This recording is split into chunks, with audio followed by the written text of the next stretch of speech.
अस्सलाम वालेकुम मुंहिंजा प्यारा दोस्तो साथियों भाउरो सिंधी भाउरो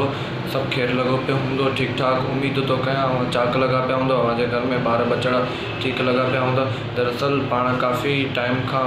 मुंहिंजो ज़ाती मसरूफ़ियातूं तमामु घणियूं थी वियूं हुयूं त असां घर चेंज कयोसीं। असां पंहिंजो उहो पाड़ो चेंज कयोसीं जंहिं पाड़े खे फ़क़ति आउं नाइबरहुड पाड़ो न ऐं पंहिंजी फैमिली सम्झंदो हुअसि, पर बहरहाल इहे मुंहिंजो ज़ाती मसरूफ़ियात आहिनि। अॼु अव्हां सां मां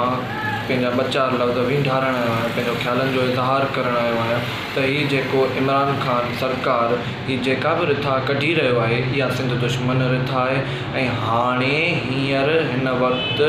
बेरिया टाउन खे सख़्तु मज़ाहिमत सिंध जे सख़्तु एहतजाज जे बावजूदि हिन महिल वरी वधायो पियो वञे। मुरादपुर वारे साइड सॉरी थोरो लफ़्ज़नि में ईअं अटकी पवां पियो त मुरादपुर वारे साइड वधायो पियो वञे इन पंहिंजो बेरिया टाउन सिंध दुश्मन रिथा जंहिंखे असां करार ॾियूं था सिंध दुश्मन प्रोजेक्ट।